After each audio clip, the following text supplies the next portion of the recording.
She joked that he didn't like women, until the millionaire made her scream with pleasure. Before we explore all the details of this incredible story, tell us where you're following us from and the time.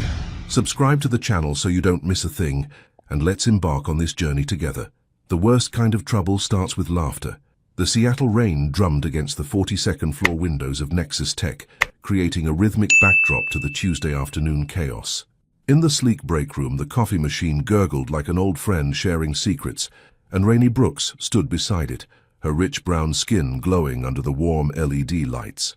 At 27, she possessed the kind of natural beauty that made people pause. High cheekbones, expressive dark eyes that danced with mischief, and natural hair styled in elegant twists that framed her face perfectly. "Girl, you're telling me he's been here 2 weeks and hasn't even made eye contact with anyone?" Rainey's voice carried that melodic quality that made even complaints sound like music. She stirred her coffee with theatrical flair, her burgundy blazer hugging her curves as she gestured animatedly. Jasmine, her closest friend at work, leaned against the granite counter, her auburn curls bouncing as she nodded vigorously. "I'm serious. Cold as Alaska. My friend in accounting tried to introduce herself yesterday, and he literally just nodded and walked away." "Maybe he's gay," suggested Mika from marketing, pushing her glasses up her nose. Rainey threw her head back and laughed, that genuine, unfiltered laugh that could fill a room. "Honey, look at him. 6'2" of pure male perfection walking around here like he owns the place, which technically he does." She took a sip of her coffee and grinned wickedly. "But seriously, the way he completely ignores every woman here. Either he's gay, taken, or—" She paused for dramatic effect, her voice dropping to a conspiratorial whisper that somehow still projected across the room. "He just doesn't like women at all. I mean, come on, have you seen him look at anyone? The man's like a beautiful ice sculpture." The other women dissolved into giggles, and Rainey basked in the attention, her confidence radiating outward like warmth from a fireplace. She'd always been the entertainer, the one who could find humor in anything, who could make the mundane feel magical with just the right words and perfect timing. "Maybe he's just intimidated by strong, beautiful women," Jasmine added, winking. "Please," Rainey scoffed, setting her mug down with a gentle clink. "I bet if I walked into his office right now and asked him to dinner, he'd probably—" The words died in her throat. The temperature in the room seemed to drop 10 degrees. Behind her, she heard the soft sound of expensive leather shoes against marble flooring, the kind of footsteps that spoke of custom-made Italian shoes and a man who moved through the world with absolute authority. Her friends' faces transformed from amusement to horror in real time, their eyes widening as they stared past her shoulder. No. Rainey's heart began a frantic rhythm against her ribs as she slowly, so slowly, turned around. Ashton Hale stood 3 feet away, his tall frame filling the doorway like he'd been carved from marble by a Renaissance master who had a thing for devastating good looks. Dark hair, perfectly styled, steel-gray eyes that seemed to see straight through pretense, and a jawline that could cut glass. His charcoal suit fit him like it had been tailored by angels, and his presence commanded the room without him saying a single word. Those steel-gray eyes met hers directly, and Rainey felt her soul leave her body. He'd heard everything, every single word. The silence stretched between them like a taut wire, electric and dangerous. Rainey could feel her cheeks burning, her usually quick wit completely abandoning her when she needed it most. Behind her, she sensed rather than saw her friends melting away like ice in summer, leaving her alone to face the gorgeous tsunami of her own making. Ashton's expression remained unreadable, but something flickered in those grey depths. Amusement? Annoyance? She couldn't tell, and that terrified her more than outright anger would have. Then, slowly, deliberately, he raised one perfectly sculpted eyebrow. "Interesting theory," he said, his voice deep and smooth like aged whiskey, with just a hint of something darker underneath. His gaze held hers for another heartbeat that felt like an eternity, and Rainey swore she could feel the air between them crackling with an energy she didn't understand. Without another word, he turned and walked away, his footsteps echoing down the hallway until they faded into nothing. Rainey stood frozen, her coffee growing cold in her hands, her heart hammering so loudly she was sure the entire building could hear it. "Oh my God," Jasmine whispered from somewhere behind her. "You're so fired." But Rainey barely heard her, because as Ashton had turned to leave, she'd caught something in his eyes, something that made her stomach flip and her skin tingle with awareness. He hadn't looked offended. He'd looked intrigued. What had she just gotten herself into? Some mistakes change everything, especially when they're not mistakes at all. The next morning arrived wrapped in Seattle's typical grey embrace, but Rainey felt like she was walking through a fever dream. She'd barely slept, replaying that moment in the break room over and over, until her brain felt raw from overthinking. Every time she closed her eyes, she saw those steel-grey depths looking at her with something that definitely wasn't anger. But what was it? Standing in front of her bathroom mirror, she applied her lip gloss with trembling fingers. The woman staring back at her looked put together, navy wrap dress that accentuated her curves, natural hair swept into a sophisticated low bun, minimal makeup that highlighted her warm brown eyes. But inside, she felt like a live wire, buzzing with nervous energy she couldn't shake. "Get it together, Rainey," she whispered to her reflection. He probably forgot about it already. Rich CEOs don't have time to obsess over random employees making stupid jokes. Except the way he'd looked at her didn't feel random at all. The Nexus Tech lobby buzzed with its usual morning energy, coffee-clutching employees hurrying toward elevators, the gentle hum of conversations blending with the soft jazz playing from hidden speakers. Rainey forced herself to walk normally, even though every instinct screamed at her to either hide in the parking garage or march straight to HR and confess everything. She was reaching for her security badge when she heard it, that now familiar sound of expensive Italian leather against marble. Her heart stopped. Ashton Hale emerged from the executive elevator, looking like he'd stepped off the cover of a business magazine. Today's suit was navy blue, perfectly tailored to his broad shoulders and lean frame. His dark hair was styled with just enough casual perfection to look effortless, and when he moved, there was a fluid grace that spoke of someone completely comfortable in his own skin. Rainey tried to blend into the crowd, but their eyes met across the lobby like magnets finding their match. Time seemed to slow.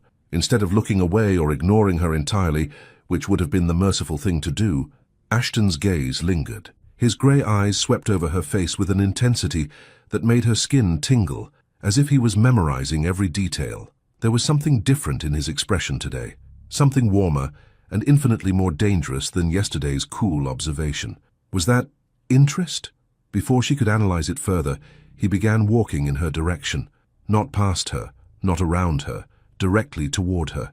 Each step was deliberate, purposeful, and Rainey felt her breath catch in her throat. "Ms. Brooks," he said when he reached her, his voice carrying that same deep timbre that had haunted her dreams. "Good morning." The fact that he knew her name sent a shockwave through her system. When had he learned her name? How long had he been paying attention to her without her knowing? "Mr. Hale," she managed, proud that her voice came out steady despite the chaos in her chest. "Good morning." He stood close enough that she could catch the subtle scent of his cologne, something expensive and masculine that made her want to lean closer. The lobby continued to bustle around them, but it felt like they existed in their own private bubble. "I trust you slept well." The question seemed innocent enough, but the way his eyes glittered suggested he knew exactly how restless her night had been. "Like a baby," she lied smoothly, tilting her chin up with that natural confidence that had gotten her into this mess in the first place. Two could play this game. "And you?" A slow smile tugged at the corner of his mouth, the first real expression she'd ever seen him make. It transformed his entire face, adding warmth to those sharp features and making him look less like an untouchable CEO and more like a man who very much enjoyed a challenge.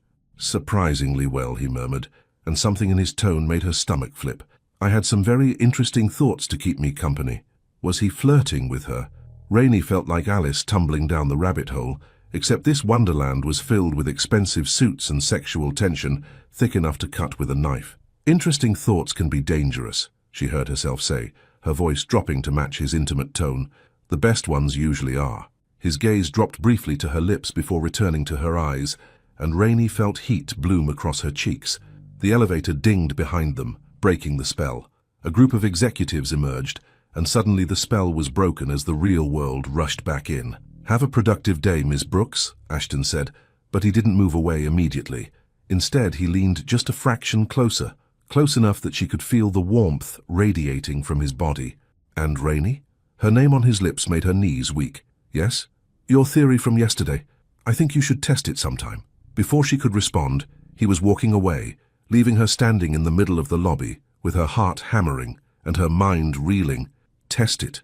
What exactly did that mean? Around her, The morning routine continued, as if the earth hadn't just shifted on its axis. But as Rainey finally made it to the elevator on shaking legs, she couldn't escape one devastating realization. Ashton Hale wasn't ignoring her anymore. He was hunting her, and God help her, she wanted to be caught. When a predator decides to play, the game becomes irresistible. By Thursday afternoon, Rainey was convinced she was losing her mind. It started with the coffee. Tuesday morning, she'd found her usual vanilla latte waiting at her desk with a note from the building's cafe. Compliments of management. Wednesday, it was a perfectly timed elevator ride where Ashton appeared just as the doors opened, his presence filling the small space until the air felt electric. And this morning, he'd somehow materialized in the creative department, having a completely legitimate conversation with her supervisor about quarterly projections. Right. Next. To her desk. For 20 minutes. Now, as she sat in the fourth-floor conference room reviewing campaign mock-ups, she could feel herself constantly checking over her shoulder. Was he going to appear around every corner? Had he always been this involved in day-to-day operations? Or was she suddenly hyper-aware of his existence? The answer came with a soft knock on the conference room door. "Ms. Brooks? Do you have a moment?" Rainey's pulse jumped straight to her throat. She turned to find Ashton standing in the doorway, looking devastatingly handsome in a charcoal grey suit that made his eyes look like storm clouds. His expression was perfectly professional, but there was something predatory in the way he watched her, like a wolf who'd found exactly what he'd been hunting for. "Of course, Mr. Hale." She closed her laptop and stood, smoothing down her emerald green dress with hands that refused to stop trembling. "What can I do for you?" He stepped into the room, closing the door behind him with a soft click that seemed to echo in the sudden quiet. The conference room, which had felt spacious moments before, now seemed intimate and charged with an energy that made her skin tingle. "I've been reviewing the creative team's recent work," he said, moving closer with that fluid grace that made her think of dangerous things. "Your campaign for the wellness app was impressive." Rainey blinked, caught off guard. "You reviewed my campaign?" "I review everything that crosses my desk." He was standing close enough now that she could see the tiny flecks of blue in his grey eyes, could catch that intoxicating scent of expensive cologne and something uniquely him. "But yours stood out." "Why?" The question slipped out before she could stop it, and she immediately wanted to take it back. Too eager, too obvious. But Ashton smiled. That slow, devastating smile that had been haunting her dreams. Because it was bold, fearless. It took risks that most people wouldn't dare. The way he said it, the way his gaze held hers as he spoke, made it clear they weren't just talking about advertising anymore. "I believe in taking calculated risks," Rainey managed, lifting her chin with that natural confidence that seemed to intrigue him so much. "Life's too short to play it safe all the time." "Is it now?" He took another step closer, and suddenly she was backed against the conference table, his tall frame creating a wall of masculine heat that made her breath catch. "And what kinds of risks do you like to take, Rainey?" Her name on his lips, spoken in that low, intimate tone, sent shivers down her spine. The professional mask was slipping, revealing something raw and hungry underneath that made her heart race. "That depends," she whispered, surprised by her own boldness. "What's being offered?" For a moment, the air between them crackled with possibility. Ashton's gaze dropped to her lips, and Rainey felt herself leaning forward, drawn by a magnetic pull she couldn't resist. Then his phone buzzed. The spell broke, and Ashton stepped back, the professional mask sliding seamlessly back into place. But his eyes still burned with that same intensity that made her feel like she might combust. "I should take this," he said, glancing at his phone. "But Rainey." "Yes? I'd like to discuss your campaign ideas further. Are you free for dinner Friday night? Purely business, of course." The way he said, "purely business," suggested it would be anything but. She struggled to find her voice, her professional instincts warring with something much more primal. "Yes, I'm free." "Perfect." He moved toward the door, then paused, turning back with that predatory smile. "And Rainey, about that theory of yours." Her heart stopped. "What about it? I think you're about to discover just how wrong you were." He left her standing there, gripping the edge of the conference table for support, her entire body humming with an energy she didn't know how to process. Dinner with Ashton Hale, her boss, the man who'd been systematically dismantling her sanity for the past 3 days with nothing more than strategically timed appearances and looks that could melt steel. Rainey sank into the nearest chair, pressing her hands to her flushed cheeks. What was she doing? This was dangerous territory, the kind that could destroy her career and her peace of mind. But as she replayed the hunger in his eyes, the way his voice had dropped when he said her name, she realized something that should have terrified her. She didn't care about the danger anymore.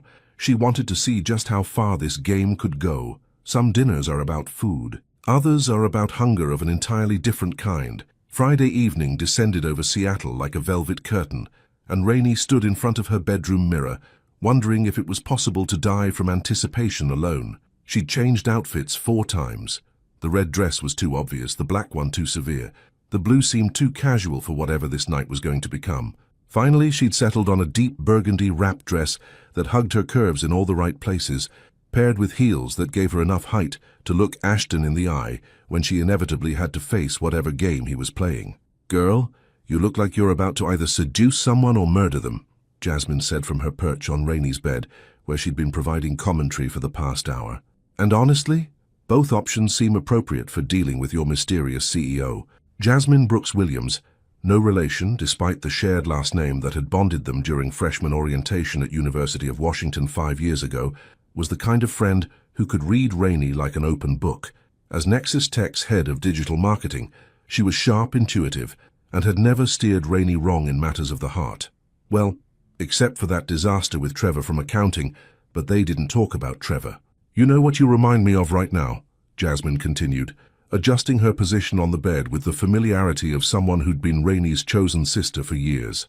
"That time in college when you had that massive crush on Professor Chen's TA, but you were too scared to do anything about it. Same nervous energy, same I'm pretending this isn't a big deal vibes." "This is completely different," Rainey protested, smoothing her hands over the silky fabric. Her reflection showed a woman who looked confident and composed, the complete opposite of how she felt inside. "That was a crush. This is my career we're talking about." "Uh-huh." Jasmine's tone dripped skepticism. "And I'm the Queen of England. Honey, that man has been circling you like a shark for 3 days. This isn't about quarterly reports, and we both know it." Deep down, Rainey knew her friend was right. The way Ashton looked at her, the carefully orchestrated encounters, the invitation delivered with enough heat to melt steel, none of it had anything to do with business. "Jazz," Rainey said quietly, meeting her friend's eyes in the mirror. "What if I'm reading this all wrong? What if he really just wants to discuss work and I'm making this into something it's not?" Jasmine was quiet for a moment, her expression softening with the kind of understanding that came from years of friendship. "Rain, honey, I've watched you demolish presentations that left board members speechless. I've seen you negotiate contracts that made seasoned executives weep. You don't doubt yourself professionally." She paused, choosing her words carefully. "So if you're this nervous, it's because this isn't professional. Trust your instincts." Her phone buzzed. "Car will be there in 10 minutes. Looking forward to tonight." The casual sign-off, just the initial, felt intimate in a way that made her stomach flutter. How had he gotten her number? When had he arranged a car? The man was thorough. She'd give him that. "Okay, time for real talk," Jasmine said, standing up and gripping Rainey's shoulders with the familiarity of someone who'd helped her through heartbreak, career doubts, and that unfortunate incident with the hair bleach sophomore year. "What are you doing, really doing? Because this guy isn't some random dude you met at a coffee shop. He's your boss. He's rich enough to buy small countries, and he's clearly used to getting what he wants." Rainey met her own eyes in the mirror, seeing the truth she'd been avoiding all week. "I don't know," she admitted quietly. "But Jazz, when he looks at me, I feel like the most interesting person in the world, like he sees something in me that I didn't even know was there." "You know what scares me?" Jasmine asked, her voice gentle but serious. "It's not that he's your boss or that he's rich or even that this could complicate your career. It's that I've never seen you look at someone the way you looked at him when he walked away from that coffee machine." "How did I look at him?" "Like you were already halfway in love and terrified about it." The words hit Rainey like a physical blow, mainly because they might be true. "That's ridiculous. I barely know him." "Sometimes the heart doesn't need a full biography, Rain. Sometimes it just knows." Jasmine's voice carried the weight of experience. Her own relationship with her fiancé, Marcus, had started with a similar instant recognition that had scared them both. "The question is, are you brave enough to find out what this could be?" The restaurant Ashton had chosen was understated elegance personified. Soft lighting, intimate booths, and the kind of quiet luxury that whispered rather than shouted wealth. Rainey arrived precisely on time, her nerves humming with an energy that felt electric. She spotted him immediately. Ashton sat at a corner table, and the sight of him in a dark suit without a tie, his shirt open at the collar, nearly stole her breath. He looked relaxed in a way she'd never seen at the office, still devastatingly handsome, but more approachable, more human. When he saw her approaching, he stood, and the smile that spread across his face was worth every moment of nervous energy she'd expended. Rainey. He moved to pull out her chair, his hand briefly touching her lower back as she sat. The contact lasted only seconds, but it left her skin tingling. "You look incredible. Thank you." She settled into her seat, hyper-aware of how close he was, how the subtle scent of his cologne seemed to wrap around her like a promise. "This place is beautiful. I thought you might appreciate somewhere we could actually talk." He poured wine from a bottle that had apparently been waiting, a rich red that probably cost more than her monthly rent. Away from curious eyes and office politics. The implication hung in the air between them. This wasn't just dinner. This was them, stripped of professional pretenses, sitting across from each other with nothing but honesty and whatever this electric thing between them was. "So," Rainey said, taking a sip of wine that tasted like liquid silk, "are you going to tell me what this is really about? Because I have a feeling we're not here to discuss campaign strategies." Ashton leaned back in his chair, studying her with those storm-gray eyes that seemed to see straight through her defenses. "Direct. I like that about you." Among other things, the boldness surprised even her, but something about this man brought out a side of herself she didn't know existed. Among many other things, his voice dropped to that low, intimate tone that made her pulse quicken. "Your laugh, for instance. The way you light up a room without even trying. The way you challenge people to think differently. You've been paying attention. More than you know." He leaned forward, his intensity focused entirely on her. "Can I ask you something?" "Shoot." "That day at the coffee machine, were you really talking about me? Or were you hoping I'd overhear?" The question caught her completely off guard, and for a moment she could only stare at him. The idea that she might have subconsciously wanted him to hear her joke, that some part of her had been trying to get his attention. She started to deny it, but something in his expression stopped her. He wasn't mocking her or trying to embarrass her. He genuinely wanted to know. "Honestly, I don't know. Maybe part of me was." "I thought so." His smile was triumphant and tender at the same time. "Do you know what I thought when I heard you laughing about me not liking women?" Rainey shook her head, not trusting her voice. "I thought, she has no idea what she's talking about, and I'm going to spend every day proving her wrong." The air between them crackled with tension, so thick she could barely breathe. This was it. The moment where they stopped pretending this was anything other than what it was. "And how's that working out for you?" she whispered. Ashton reached across the table, his fingers brushing against hers with deliberate slowness. The contact sent electricity shooting up her arm. "Ask me again at the end of the night." They ordered dinner, but neither of them could focus on food when there was so much to discover about each other. Conversation flowed like the wine, intoxicating and smooth, revealing layers of personality that had been hidden beneath professional facades. "Tell me about growing up," Rainey said as their appetizers arrived untouched. "What was it like being the heir apparent?" Something flickered across Ashton's expression, vulnerability mixed with old pain. "Lonely," he admitted, surprising them both with his honesty. "My parents divorced when I was 12. Dad threw himself into building the company. Mum moved to Europe to find herself. I spent most of my teenage years in boarding schools, summers at business camps, learning how to be worthy of an inheritance I never asked for. Is that why you seem so—" She paused, searching for the right words. "Emotionally unavailable?" His smile was rueful. "That's what my ex-fiancée used to say." "Ex-fiancée?" Rainey felt a stab of something that might have been jealousy. 3 years ago. Amanda. Ashton's voice was matter-of-fact, but she could see the careful neutrality in his expression. Perfect on paper. Right family, right education, right connections. We looked good together in photos for the society pages. What happened? I realized I was marrying a beautiful stranger, someone who loved the idea of being Mrs. Ashton Hale more than she loved me. He met her eyes directly. "What about you? Ever been close to marriage?" "Once. College boyfriend." Rainey found herself opening up in a way that surprised her. "Jonathan, we dated for 3 years and everyone expected us to get engaged after graduation, but when it came time to actually plan a future together, I realized I was more excited about my career than I was about him." Smart woman. Or selfish woman, depending on who you ask. His mother certainly had opinions. "And now?" Now I'm having dinner with my incredibly attractive boss, wondering if I've completely lost my mind. The wine was making her bolder than usual, or maybe it was the way he looked at her like she was something precious. For what it's worth, Ashton said, his thumb tracing patterns on her hand, I think your mind is one of the most beautiful things about you. And just like that, Rainey realized she was in completely over her head, and she didn't want to be rescued. The most dangerous conversations happen when you forget to guard your heart. 2 hours later, the restaurant had emptied around them, but Rainey barely noticed. The world had narrowed to this table, this man, and the way his voice wrapped around her like silk when he spoke. They'd moved past the pretense of business entirely. Somewhere between the second glass of wine and Ashton's story about growing up with impossible expectations, the conversation had shifted into territory that felt both thrilling and terrifying. So let me get this straight, Rainey said, leaning forward with her chin propped on her hand, wine making her bold and honest. You inherited a multi-billion-dollar company at 35, and your biggest fear is that people only see the money. Isn't it obvious? Ashton swirled the wine in his glass.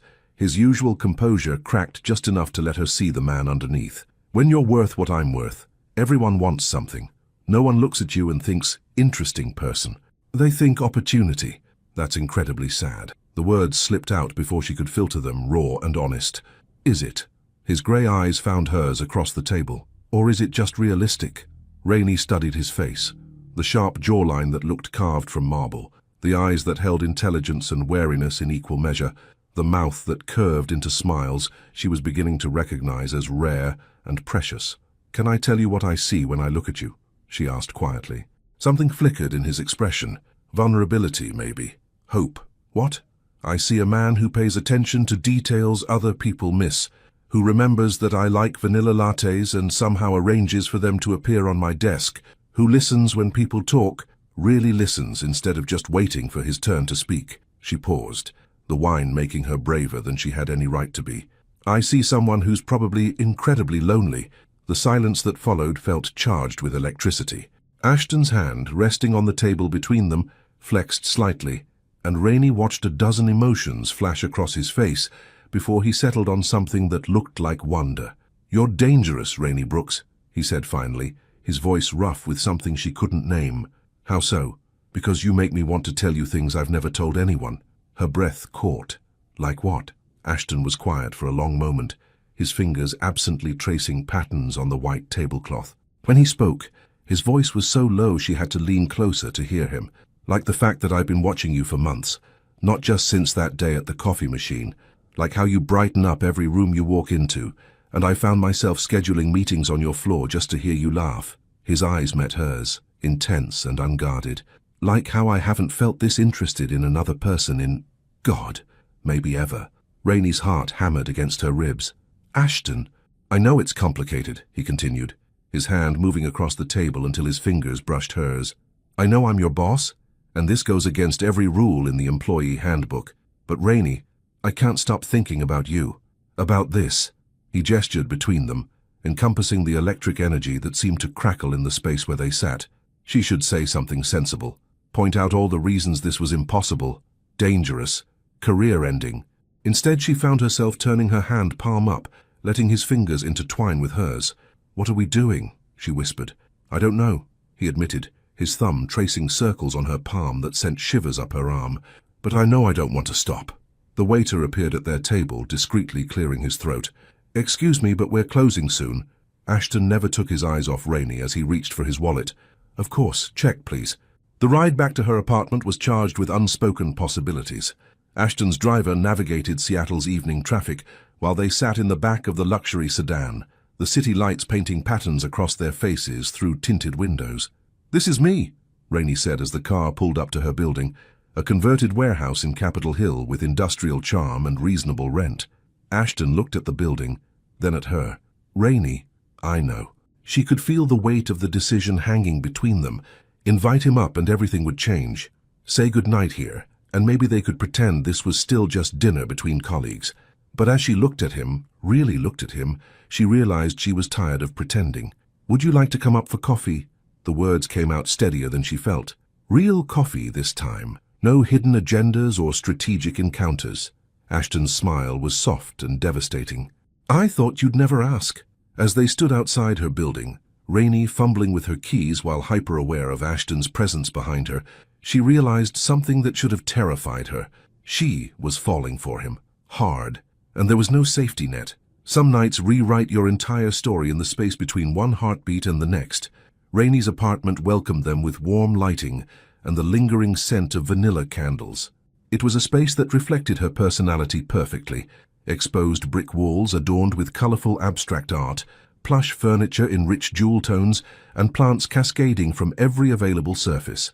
Books were stacked on coffee tables, throw pillows were scattered invitingly on the oversized couch, and everything about the space whispered comfort and authenticity. Ashton stepped inside, his tall frame seeming to fill the cozy living room, and Rainey watched him take it all in with those observant grey eyes that missed nothing. "This is very you," he said softly, running his fingers along the spine of a book on her coffee table, a collection of Maya Angelou poetry that was worn from repeated reading. He picked up another volume, smiling at the title, The Color of Water, James McBride. "Is that good or bad?" Rainey asked, suddenly nervous about having him in her personal space, seeing the parts of herself she didn't share with the world. "It's perfect." He turned to face her, and the intensity in his gaze made her breath catch. "It's honest, warm, beautiful." He paused, his voice dropping to that low, intimate tone that made her skin tingle. "Like you." She watched as he moved through her space with careful reverence, pausing at the gallery wall of family photos. "Is this your family?" Rainey joined him, her shoulder brushing his as she pointed to different pictures. "That's my mom, Diana. She's a nurse at Seattle Children's Hospital. Has been for 22 years. Her voice carried obvious pride. "And that's my dad, Robert. He teaches high school history and coaches basketball. They've been married 28 years.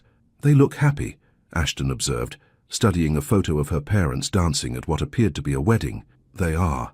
Disgustingly so, according to my younger brother." She laughed, pointing to another photo. "That's Jordan. He's at Stanford studying computer science. Brilliant kid, terrible at returning phone calls." "Sounds like a normal family." Something in his tone made her look at him more closely. "What about your parents? You mentioned they divorced." Ashton's expression grew distant. "My mother lives in Monaco now with husband number 3. Or is it 4? I lose track. My father, well, you know where he is." "The cemetery," Rainey said softly, remembering his brief mention of his father's death during dinner. 2 years ago, heart attack at his desk." Ashton's voice was carefully neutral, but she could see the pain he was trying to hide. "The last conversation we had was about quarterly projections. How's that for a final memory?" Without thinking, Rainey reached for his hand, intertwining their fingers. "I'm sorry. Don't be. We weren't particularly close. Hard to have a relationship with someone who viewed you as a business asset rather than a son." "Is that why you're so—" She paused, searching for the right words. "Careful about letting people in?" He turned their joined hands over, studying her fingers like they held secrets he wanted to learn. "Probably. Though I'm beginning to think some people are worth the risk." The words hung in the air between them, loaded with meaning and possibility. Rainey felt her heart hammering against her ribs as she gestured toward the kitchen. "Coffee?" she managed, proud that her voice came out steady despite the chaos in her chest. "I have that fancy stuff you rich people probably drink." Ashton laughed, a genuine, unguarded sound that transformed his entire face. "Rich people coffee? You know, the kind that costs more per pound than my monthly Netflix subscription." She was rambling now, nervous energy making her chattier than usual as she busied herself with the coffee maker. "I splurged after my last promotion.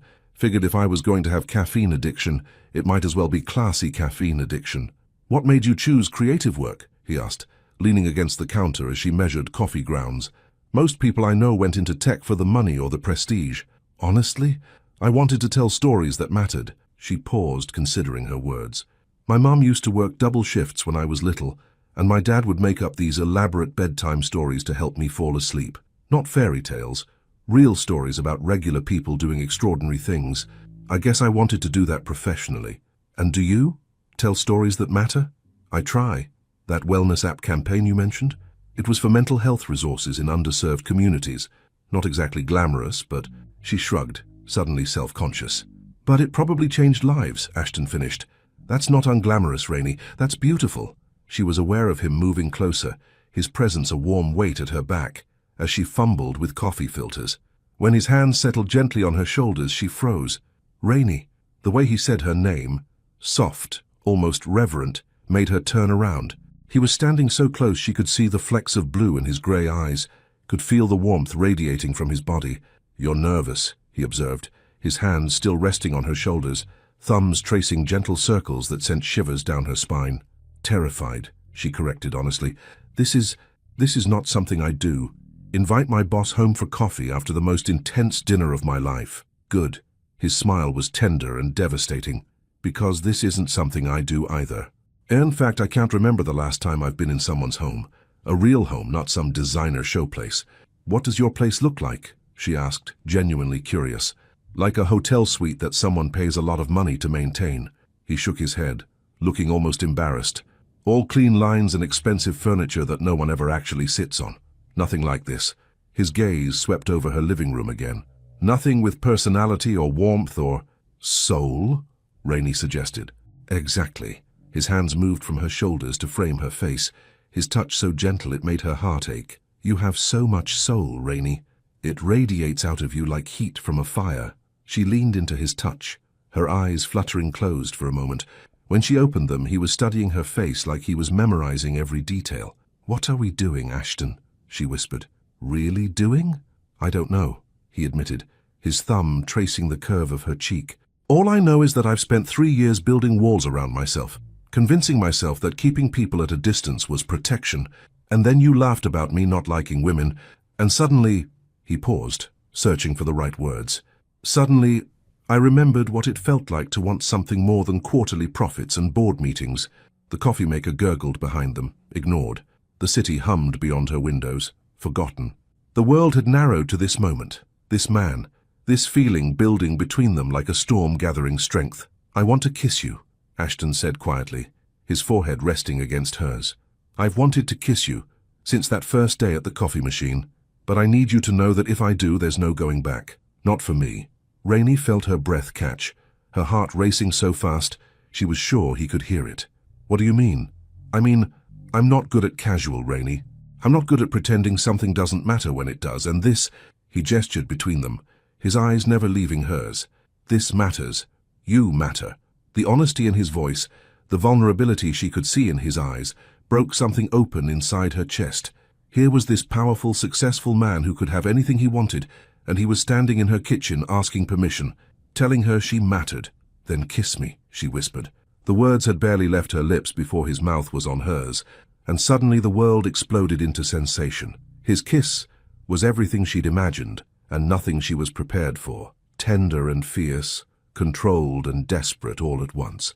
His hands tangled in her hair, and she could taste wine on his lips, could feel the restraint in the way he held her, like she was something precious and fragile. When they finally broke apart, both breathing hard, Rainey felt like she'd been fundamentally altered at a cellular level. Ashton rested his forehead against hers, his hands still cradling her face. "Jesus, Rainey," he breathed. "What are you doing to me?"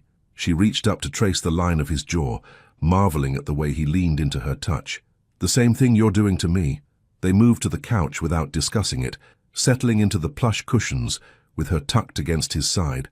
It felt natural, inevitable, like they'd been gravitating toward this moment since the first time their eyes met across that office lobby. "Tell me something," Ashton said, his fingers playing with the ends of her hair. "Something you've never told anyone else." Rainey tilted her head to look at him. "Why?" "Because I want to know you, really know you, not just the brilliant woman who makes presentations that leave board members speechless, but you, the person who reads Maya Angelou poetry and splurges on expensive coffee and makes vanilla candles feel like home." The request was so simple and so intimate that it took her breath away. She was quiet for a moment, thinking. "I keep a journal," she said finally. "Have since I was 12. Not just recording events, but writing letters to my future self, asking her questions, telling her about my dreams, wondering if she's proud of the choices I'm making." "What does she say back?" Rainey smiled, touched that he understood immediately.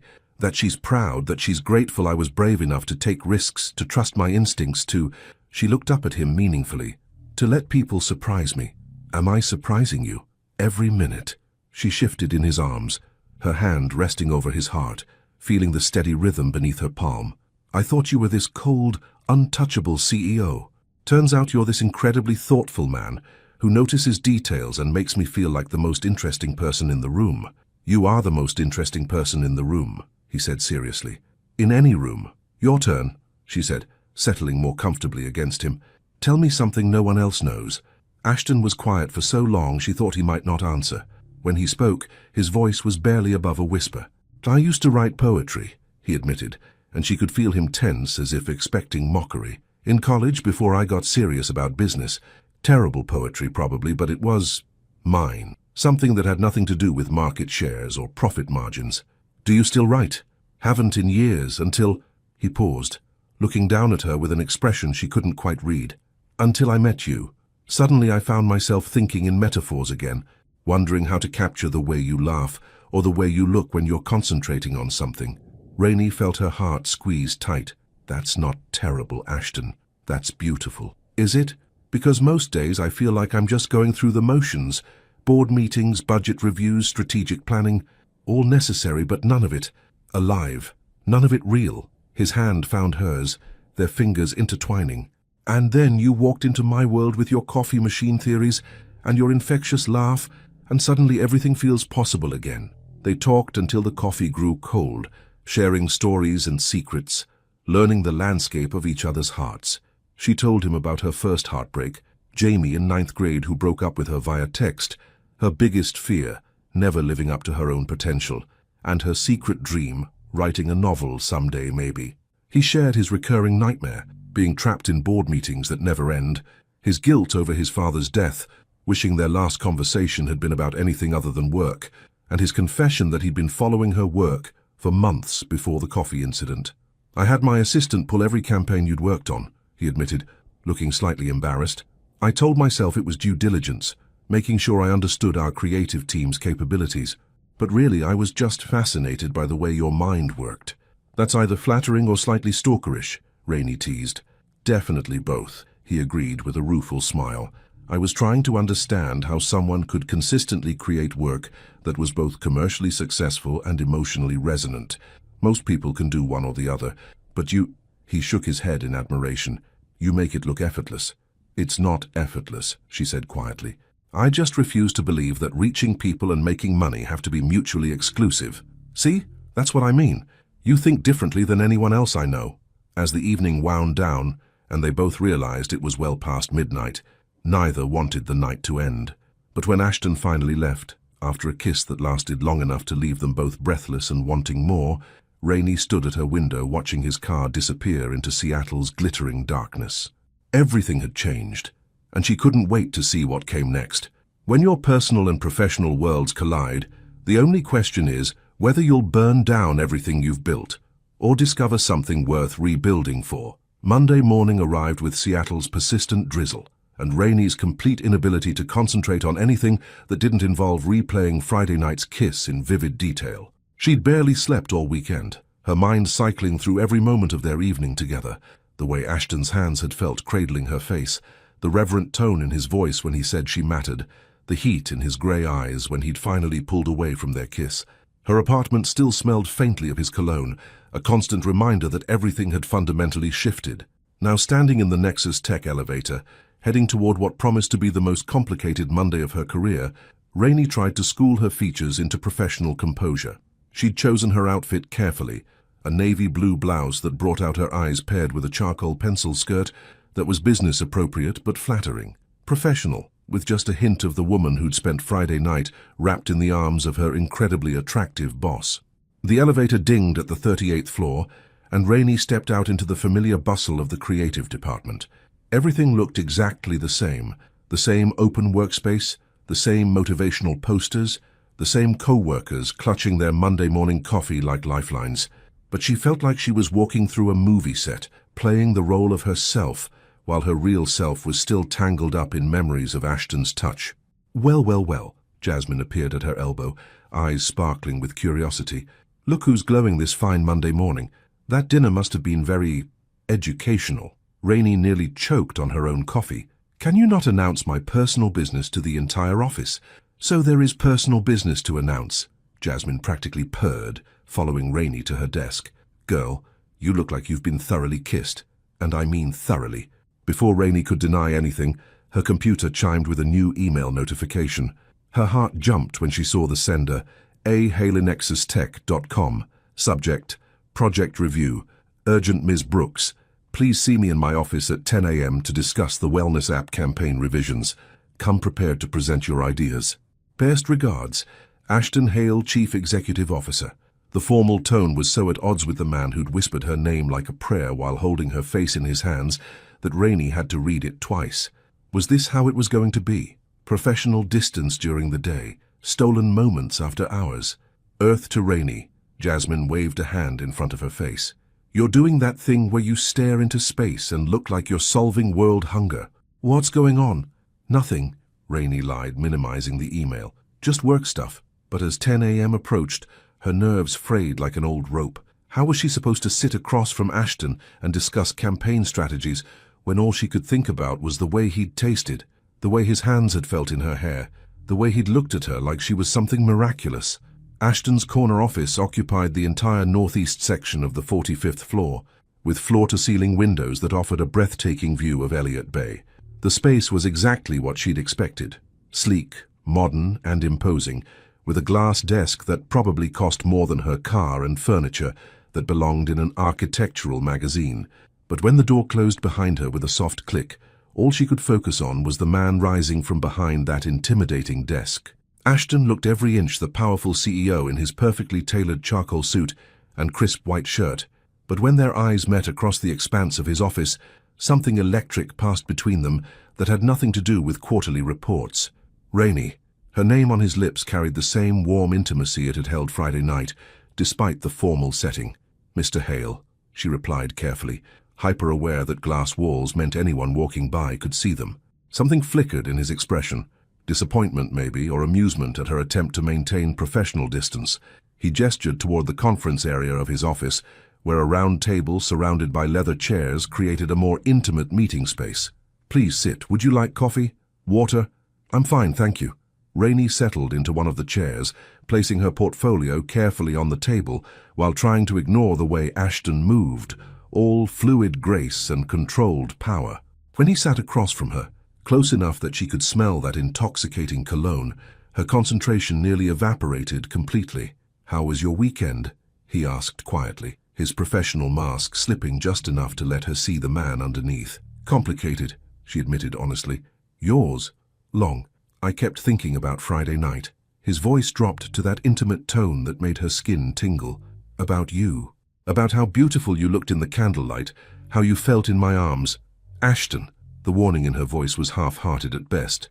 We're at work. Are we? He leaned forward slightly, his grey eyes intense and focused entirely on her. Because right now all I can think about is how much I want to kiss you again.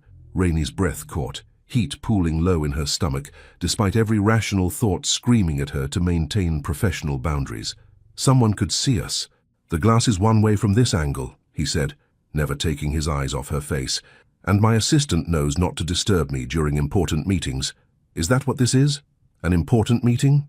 The most important one I'll have all day. He reached across the table, his fingers barely brushing hers in a touch that sent electricity shooting up her arm. I needed to see you, to make sure Friday night wasn't some incredibly vivid dream. The honesty in his voice, the vulnerability she could see in his eyes despite his powerful position and intimidating office, made her chest tighten with emotion. This wasn't just physical attraction or forbidden office romance. This was something deeper, more complicated, more dangerous than either of them had bargained for. We should actually talk about the campaign, she said weakly, even as she turned her hand palm up to let their fingers intertwine properly. Should we? His thumb traced circles on her palm, the same gesture that had driven her crazy at dinner. Or should we talk about the fact that I've rescheduled 3 meetings this morning because all I could think about was getting you alone? Ashton. She wanted to say something about professionalism, about the risks they were taking, about all the reasons this was impossible. Instead, what came out was, I couldn't sleep all weekend. His smile was triumphant and tender at the same time. Good. I'd hate to be the only one suffering. A knock on the office door made them spring apart like teenagers caught making out. Ashton's assistant's voice came through the intercom. Mr. Hale? The board meeting has been moved up to 11:30. Thank you, Sarah. Ashton replied smoothly, though his eyes never left Rainey's face. Please reschedule my lunch meeting as well. They sat in charged silence until the assistant's footsteps faded away. The spell was broken, reality creeping back in like cold air through an open window. "We can't keep doing this," Rainey said quietly, though she made no move to pull her hand away from his. "Doing what?" "Playing with fire in your office. Someone's going to notice eventually. There will be rumors, speculation." She trailed off, seeing the way his jaw tightened at her words. "Are you saying you want to stop?" His voice was carefully neutral, but she could see the tension in his shoulders, the way his hand stilled against hers. "No," she admitted, the word coming out more breathless than she intended. "I'm saying we need to be smarter about this. More careful." Relief flooded his expression. "Then we'll be careful, discreet." He lifted their joined hands to his lips, pressing a soft kiss to her knuckles that made her entire body sing. "But Rainey, I'm not walking away from this. From you, I can't." The raw honesty in his voice, the way he looked at her like she was something precious and irreplaceable, made her feel like she could conquer the world or spontaneously combust from the intensity of her feelings. "What are we doing?" she whispered, the question that had become their refrain. "We're falling," he said simply. "The question is whether we're brave enough to trust each other to catch us." And as Rainey looked into his storm-grey eyes, she realized she'd already made her choice. She was falling, and she didn't want to be caught by anyone else. Every secret has an expiration date. The only question is whether it explodes or gets gently revealed. 3 weeks of stolen glances across conference rooms, carefully orchestrated elevator encounters, and late-night text messages that made Rainey's heart race had created a delicious tension that hummed beneath the surface of every workday. But by Thursday afternoon, the careful balance they'd maintained was beginning to crack under the weight of everything they weren't saying. Rainey stood at her desk, staring at the email that had just landed in her inbox like a bomb with a pretty bow on top. Subject: Team Building Retreat. Mandatory attendance. All department heads and senior staff are required to attend this weekend's executive retreat at Cascade Lodge. Please confirm your attendance immediately. Business casual attire recommended for outdoor activities. Patricia Williams, HR Director. Her phone buzzed immediately. A text from Ashton. "Did you get the retreat email?" Rainey typed back quickly. "Yes, this is going to be complicated. Complicated is an understatement. We need to talk." Before she could respond, Jasmine appeared at her shoulder like she had a sixth sense for drama. As head of digital marketing, Jazz had perfected the art of reading people. It was essential for understanding consumer behavior and predicting market trends. Unfortunately for Rainey, those same skills made her impossible to lie to. "Ooh, fancy mountain retreat," Jasmine said, reading over her screen. "I bet the food will be amazing. And maybe you'll finally get some action with that mysterious guy you've been texting all the time." Rainey's blood froze. "What mysterious guy?" "Girl, please." Jasmine rolled her eyes, settling onto the edge of Rainey's desk with the familiarity of someone who'd been doing it for years. "You think I haven't noticed? The constant smiling at your phone, the way you've been glowing like you're radioactive with happiness, the fact that you've started wearing lip gloss to work every day?" She lowered her voice conspiratorially. "And don't think I missed that new perfume. That's not drugstore stuff, honey. I want to smell irresistible to someone specific perfume." "There's no he," Rainey lied, but even she could hear how unconvincing she sounded. Jasmine's expression shifted from playful to concerned. As someone who'd watched her best friend navigate heartbreak, career challenges, and that unfortunate phase where Rainey thought she could pull off bangs, Jazz had developed a finely tuned ability to read between the lines. "Rainey." Her voice was gentle but serious. "I've known you for 5 years. I know the difference between your 'I'm crushing on someone' glow and your 'I'm falling hard for someone who might break my heart' glow. And honey, you've been wearing the second one for weeks." "Jazz. And I suppose that hickey you tried to cover with concealer last week was from a very aggressive mosquito." Jasmine's voice carried the tone of someone who'd caught her friend in a well-meaning but obvious lie. Rainey's hand flew to her neck instinctively, even though the mark had faded days ago. "You saw that? I see everything, babe. It's my job to notice details other people miss." Jasmine's expression softened with the kind of understanding that came from years of friendship. "Look, I'm not trying to pry into your business, but I am trying to look out for you. And whoever this guy is, he's got you acting different. Different how? Happier, for one thing. But also," Jasmine paused, choosing her words carefully, "more careful. Like you're protecting something precious. The Rainey I know doesn't sneak around." She doesn't hide relationships or dodge questions about her personal life. So either this guy is married, which would be a hard no from me, or there's some other complication that's making you feel like you can't be honest with your best friend. The insight hit too close to home, and Rainey felt tears prick at her eyes. The irony of having the best relationship of her life with the one person she absolutely couldn't tell her best friend about was starting to eat at her. "Jazz," she said quietly, "if I told you I was involved with someone who could potentially complicate my career, what would you say?" "I'd say that depends on whether he's worth the risk." Jasmine's voice was serious now, all traces of teasing gone. "And I'd ask if he's treating you right, if he's making you feel valued and respected, and if he's willing to fight for you when things get complicated." She paused. "Because things always get complicated, Rain. The question is whether you have a partner or just someone who disappears when the going gets tough. What if I told you he makes me feel like the most interesting person in the world, like he sees parts of me I didn't even know existed?" "Then I'd say you're in love," Jasmine said softly. "Real love, the kind that changes you. And I'd tell you that life's too short to let other people's opinions keep you from happiness." She studied her friend's face. "But I'd also remind you that you're worth fighting for, and anyone who's not willing to do that doesn't deserve you." Rainey felt a tear escape despite her best efforts. "When did you get so wise about relationships?" "When I almost let Marcus slip away because I was scared of how other people would react to us being together." Jasmine's voice carried the weight of experience. "My family had opinions about me dating someone who didn't have a college degree. His family thought I was some bougie princess who wouldn't last 5 minutes in the real world. We almost broke up 3 times before we realized we were letting other people write our love story. And now? Now we're engaged, planning a life together, and both our families have come around because they can see how happy we make each other." Jasmine reached over and squeezed Rainey's hand. "Love worth having is love worth fighting for, babe. Just make sure he's willing to do the fighting with you, not expecting you to do it alone."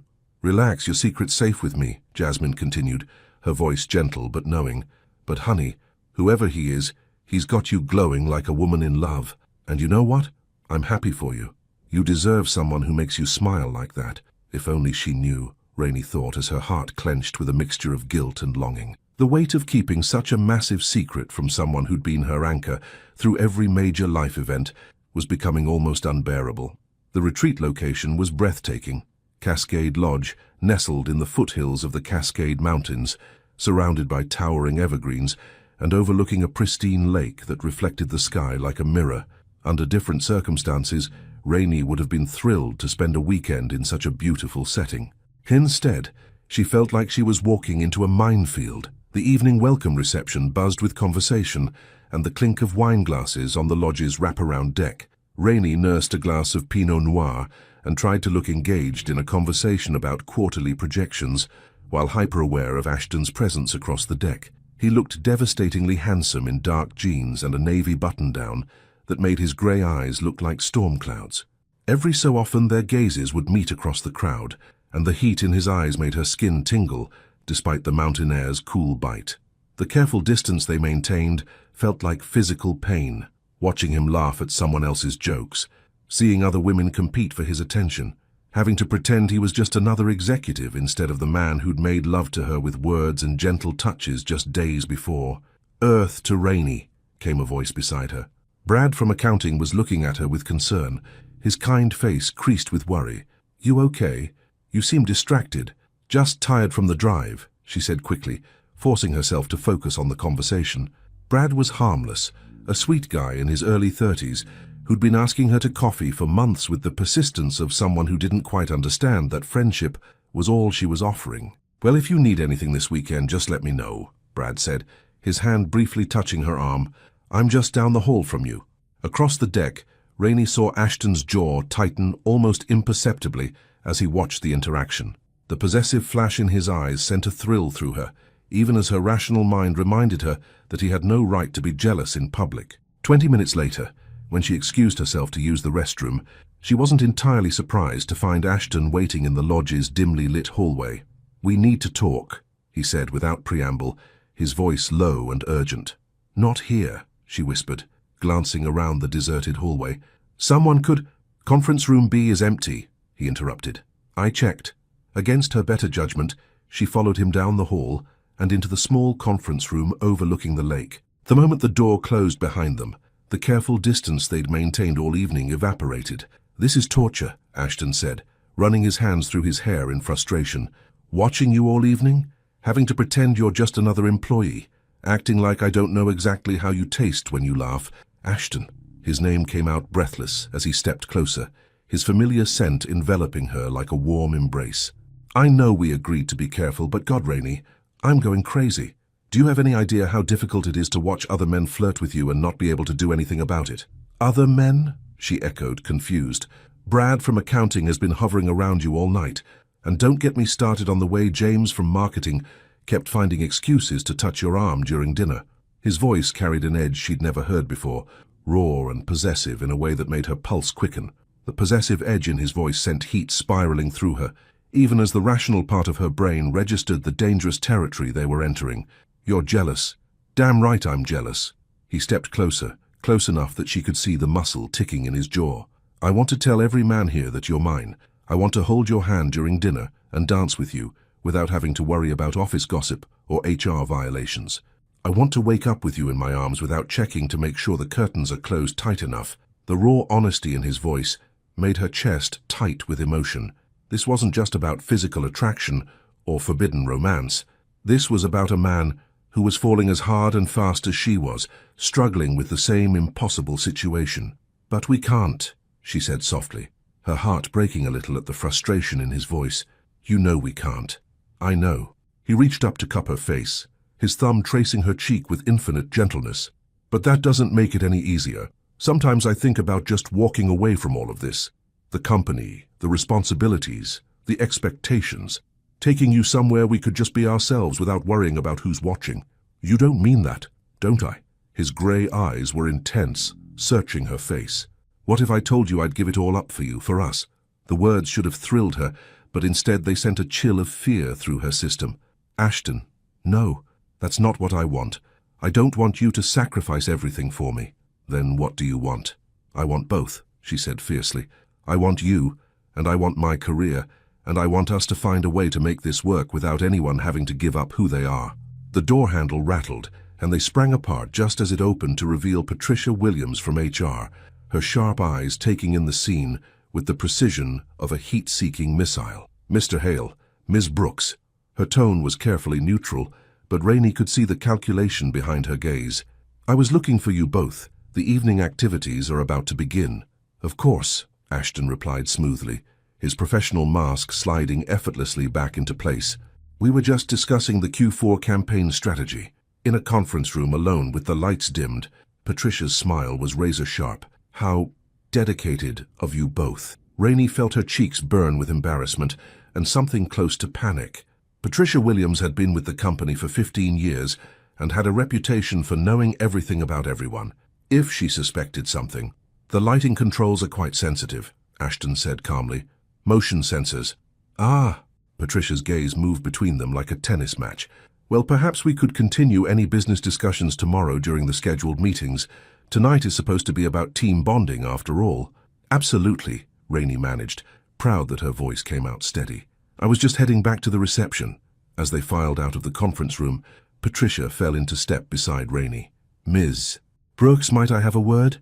Ashton continued down the hallway, but not before shooting Rainey a look that promised they'd continue their conversation later. Rainey's stomach churned as Patricia guided her toward a quiet alcove. "I'm going to speak plainly," Patricia said, her voice low and serious. "Office relationships are complicated things. They require careful navigation to avoid potential issues. I'm not sure what you're implying." "I'm not implying anything. I'm stating facts." Patricia's expression softened slightly. "You're a valuable employee, Rainey. Talented, dedicated, well-liked by your colleagues. It would be a shame if anything were to complicate that." The warning was gentle but unmistakable. Rainey felt like she was balancing on the edge of a cliff, one wrong word away from professional disaster. "I appreciate your concern," she said carefully, "but I can assure you that my personal and professional lives remain completely separate." Patricia studied her for a long moment, then nodded. "I'm glad to hear it. Enjoy the rest of the evening." As the HR director walked away, Rainey sagged against the wall, her heart hammering against her ribs. They'd been careful, discreet, professional, but apparently not careful enough. Her phone buzzed with a text from Ashton. We need to talk. Tomorrow morning. Early. Rainey stared at the message, knowing with crystal clarity that everything was about to change. The question was whether they'd survive the storm that was coming, or whether their secret would destroy everything they'd built, both together and apart. Sometimes love means having everything to lose. Sometimes it means having everything to fight for. Dawn crept over Cascade Lodge like a hesitant promise, painting the lake in shades of rose gold and amber. Rainey hadn't slept more than an hour, her mind cycling through every possible conversation she might have with Ashton, every scenario that could unfold from Patricia's thinly veiled warning. She found him exactly where his text had said he'd be, on the dock extending into the pristine lake, dressed in running clothes with his dark hair still damp from exercise.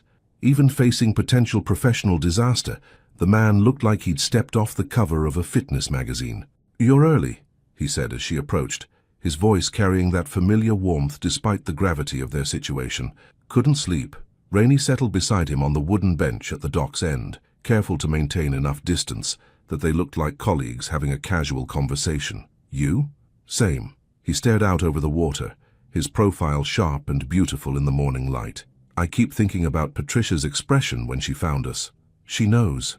The words came out flat and certain. "Maybe not details, but she knows something's happening."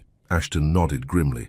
"Which means we have decisions to make." The weight of that statement settled between them like a stone, dropped into still water, sending ripples through everything they'd built together. Rainey pulled her cardigan closer against the mountain air's chill, wishing she could pull certainty around herself just as easily. "What kind of decisions?" she asked, though part of her already knew. "The kind that determine whether we have a future together, or whether this ends right here, right now." His voice was steady, but she could hear the undercurrent of pain threading through his words. Rainey's heart clenched. "Ashton." "No, let me finish." He turned to face her fully, those storm-grey eyes intense and focused entirely on her face. "Because I need you to understand what we're really talking about here." She nodded, not trusting her voice. "If Patricia reports her suspicions to the board, I could face censure for inappropriate workplace conduct. It would be a scandal, bad publicity for the company. The board might demand my resignation to avoid the negative attention." He paused, his jaw tightening. "And you could face worse. Accusations of sleeping your way to better assignments, questions about every promotion you've earned, whispers that would follow you for the rest of your career." The stark reality of his words hit her like cold water. She'd been so caught up in the intoxicating rush of their connection that she'd pushed the potential consequences to the back of her mind. "So, what are our options?" she whispered. "3. Ashton's voice was clinical now, like he was presenting a business proposal instead of discussing the fate of their hearts. "Option 1. We end this now. Completely. No more stolen moments, no more texts, no more pretending we can maintain professional distance while wanting each other this much." Rainey felt something shatter inside her chest at the thought, but she kept her expression neutral. "What's option 2? We come clean. Full disclosure to HR, accept whatever consequences come, and hope that my position in the company offers some protection." His laugh was bitter. "Though that's assuming the board doesn't decide I'm a liability they can't afford." "And option 3. For the first time since she'd joined him on the dock, Ashton's professional mask slipped, revealing the vulnerable man underneath. "You leave Nexus Tech." The words hung in the air between them like a physical blow. Rainey stared at him, processing what he was really asking. "Leave?" she repeated. "Leave the job I've worked for years to build? The career I've put everything into? I know how it sounds. Do you?" The words came out sharper than she intended, anger flaring hot and sudden in her chest. "Because it sounds like you're asking me to sacrifice everything I've worked for while you get to keep everything you've inherited." Ashton flinched as if she'd struck him. "That's not... I didn't mean it like that." "Then how did you mean it?" Rainey stood abruptly, pacing to the dock's edge with her hands clenched into fists. "Because from where I'm standing, it sounds like when things get complicated, the woman is expected to give up her career, while the powerful man gets to continue on unchanged." "Rainey, please, no." She spun around to face him, 3 weeks of suppressed emotion finally finding its outlet. "Do you know what I went through to get where I am? The extra hours I put in to prove I belonged? The ideas I had to fight for because people assumed I was just diversity hiring? The comments I've endured? The assumptions I've had to overcome?" Ashton stood too, his face pale but determined. "I know." "No, you don't know."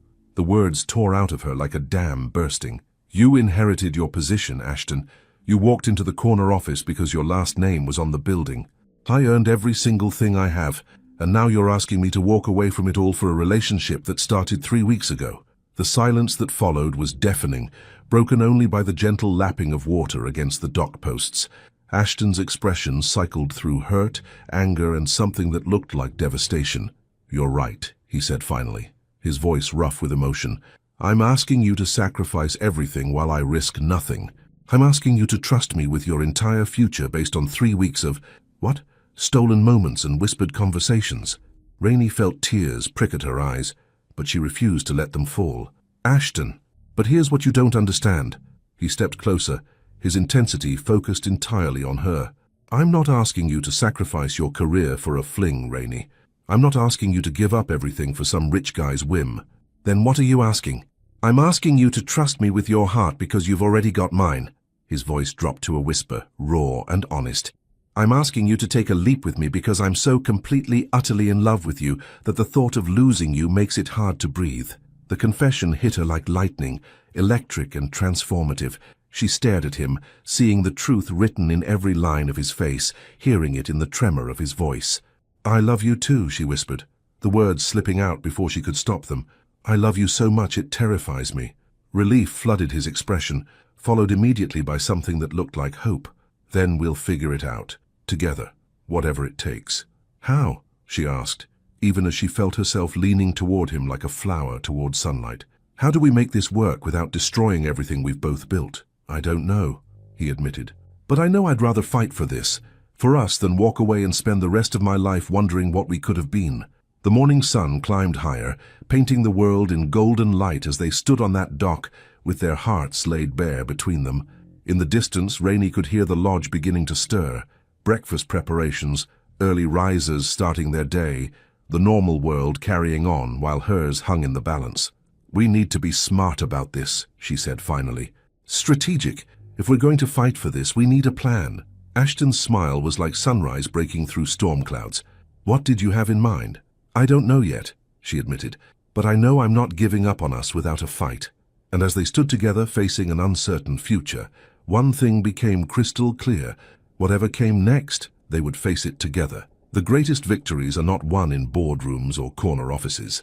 They are won in the quiet moments when two hearts decide to trust each other completely.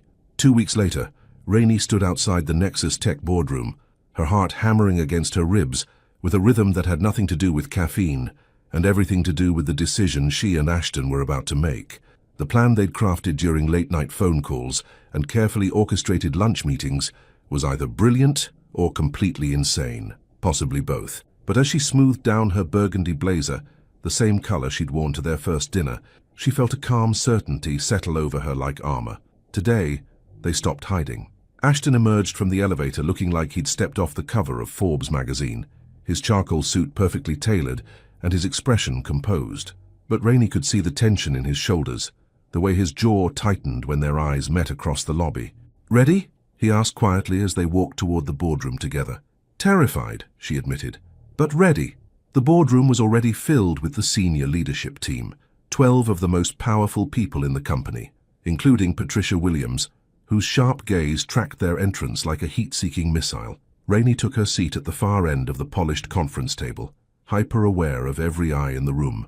"Before we begin with today's agenda," Ashton said, his voice carrying the authority that came naturally to him, "I have an announcement to make." The temperature in the room seemed to drop 10 degrees. Patricia leaned forward slightly, her expression predatory and expectant. Board members exchanged glances that ranged from curious to concerned. "As you all know, Nexus Tech has always prided itself on transparency and ethical business practices," Ashton continued, his gaze sweeping the room before settling on Rainey's face. "Which is why I'm informing you that I've entered into a personal relationship with Ms. Rainey Brooks from our creative department." The silence that followed was deafening. Rainey could hear her own heartbeat, could feel the weight of 12 pairs of eyes shifting between her and Ashton, with varying degrees of shock, calculation, and disapproval. Patricia was the first to speak, her voice carefully controlled. "Mr. Hale, I believe we discussed the potential complications of workplace relationships." "You expressed concerns," Ashton replied smoothly, "which is why Ms. Brooks and I have developed a comprehensive plan to address any potential conflicts of interest. He nodded to Rainey, who stood on legs that felt steadier than she'd expected. This was it, the moment where she either proved herself or watched her career implode in real time. Over the past 2 weeks, I've been in negotiations with Meridian Creative Agency, Rainey began, her voice clear and confident despite the chaos in her chest. They've offered me a position as Senior Creative Director, with primary responsibility for developing campaigns for tech sector clients. She paused, seeing the surprise ripple through the room. Even Patricia looked caught off guard. However, Rainey continued, I've proposed an alternative arrangement. I would like to establish Brooks Creative as an independent consulting firm, with Nexus Tech as my primary client. This would allow me to continue working on projects I'm passionate about, while eliminating any concerns about workplace impropriety. The silence that followed was different now, thoughtful rather than shocked. Board members were leaning forward, their business minds clearly engaged by the unexpected proposal. You're proposing to go freelance? Asked Robert Chang, the chief financial officer. I'm proposing to build something of my own, Rainey replied firmly. Something that allows me to maintain my professional integrity while also honoring my personal choices. Ashton stepped forward, and when he spoke, his voice carried the quiet strength that had made her fall in love with him in the first place. Ms. Brooks has been one of our most valuable creative assets for 3 years, he said. Her campaigns have increased client engagement by 47% and brought in over $12 million in new business. Losing her to a competitor because of outdated policies about personal relationships would be, frankly, a catastrophic business decision. And if the relationship doesn't work out? Patricia asked, her tone sharp but not entirely unsympathetic. If personal complications affect professional performance? Rainey and Ashton exchanged a look that said everything without words. Then we deal with those complications like adults, Rainey said simply. But we don't let fear of what might happen prevent us from pursuing what we both know is right. The discussion that followed was intense, professional, and surprisingly productive. Questions were raised about contract terms, conflict of interest protocols, and timeline for transition. Through it all, Rainey felt a growing sense of amazement at what they'd accomplished. They weren't just fighting for their relationship, they were revolutionizing it. 45 minutes later, the vote was unanimous. Brooks Creative would be established as an independent contractor with a 3-year exclusive agreement with Nexus Tech. Rainey would maintain her current projects while building her own client base, and all personal relationship protocols would be waived given the change in employment status. As the board members filed out, Patricia lingered, approaching Rainey with an expression that was almost impressed. That was either the most professionally executed romantic gesture I've ever witnessed, or the most romantically motivated business decision, she said dryly. Maybe both, Rainey suggested, unable to suppress her smile. Patricia studied her for a moment, then nodded. You handled yourself well in there. I respect someone who's willing to fight for what they believe in. She paused. For what it's worth, I think you two might actually make this work. When the boardroom finally emptied, leaving just Rainey and Ashton alone among the scattered papers and empty coffee cups, the magnitude of what they'd just accomplished began to settle in. We did it, Rainey whispered, staring at the contract terms still displayed on the projection screen. You did it, Ashton corrected, moving around the table toward her. That was the most impressive display of professional courage I've ever witnessed. I had good motivation, she said, meeting him halfway around the massive conference table. Someone very wise once told me that the best risks are the ones worth taking. Sounds like a smart guy.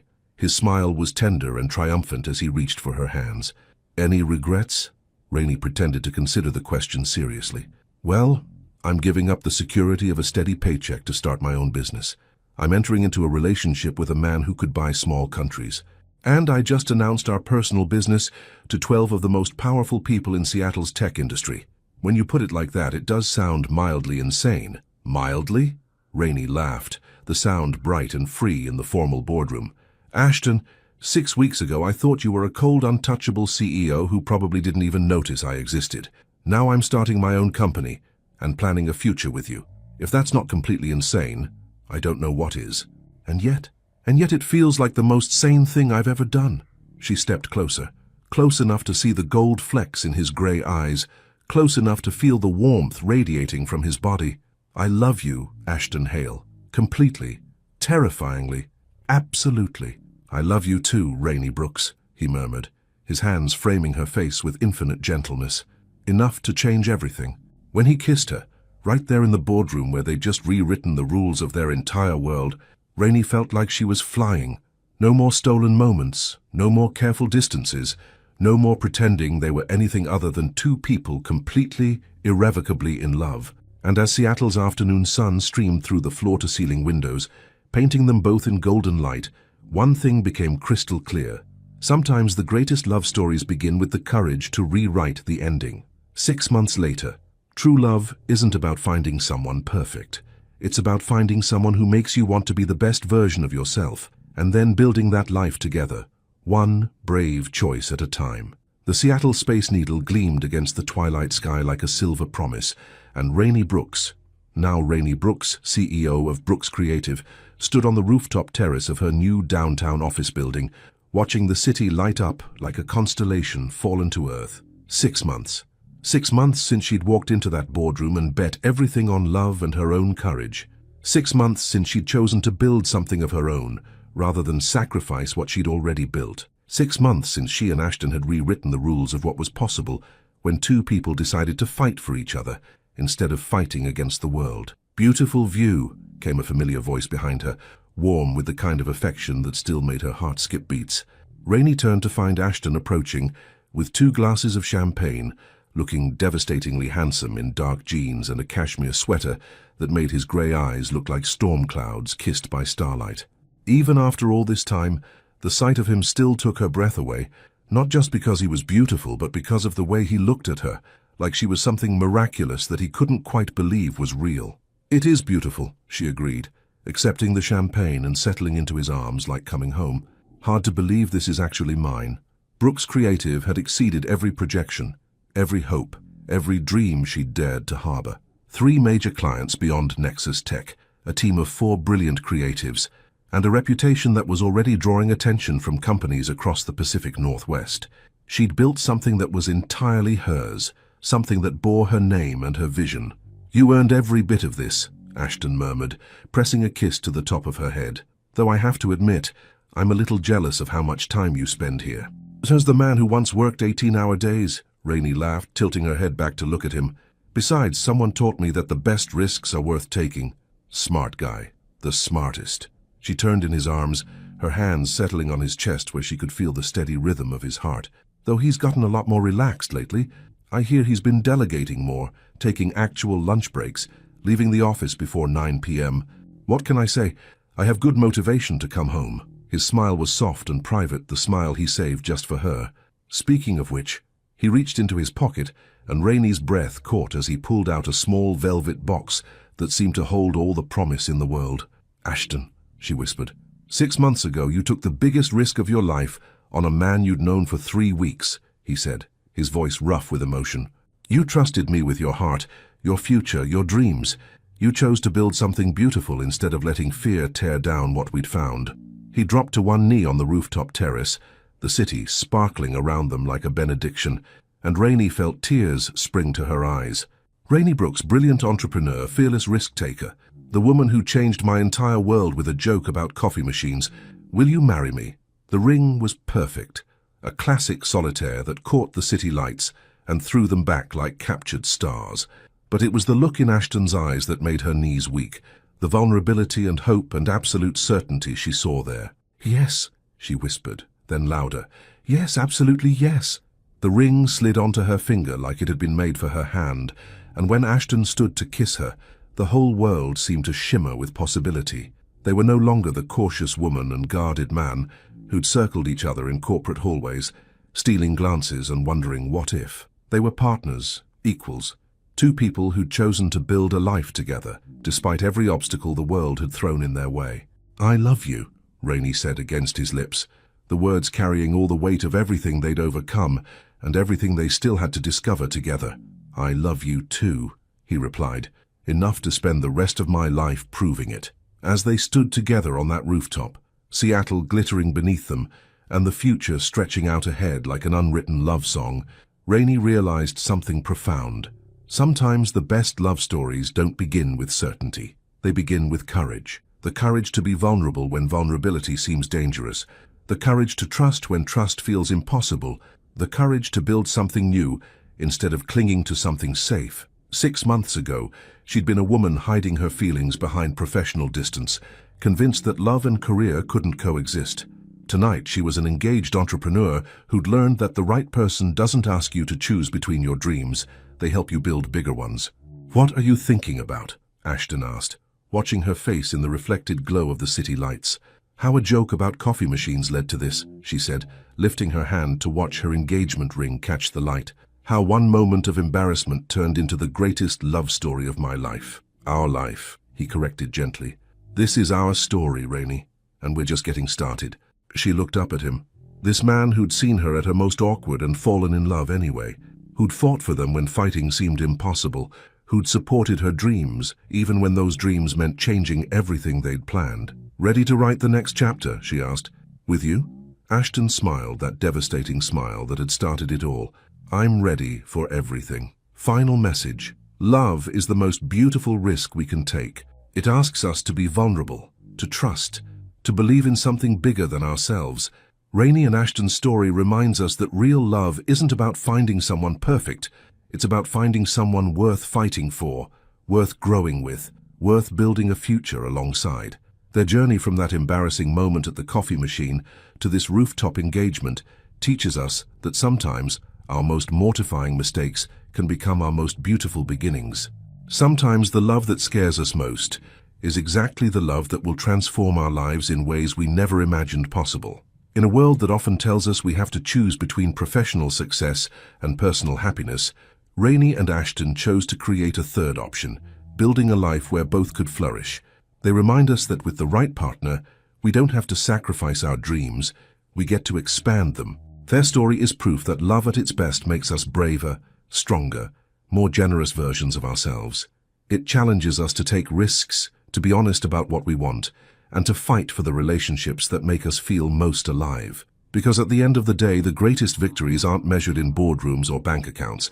They're measured in the quiet moments when two hearts choose each other, again and again, no matter what obstacles stand in their way. Your participation means so much to our story community. We'd love to hear from you. If you were in Rainey's position, facing the choice between a secure job and an uncertain future with the person you love, what would you do? Would you have had the courage to start your own business and fight for love at the same time? Thank you for joining Rainey and Ashton on their journey.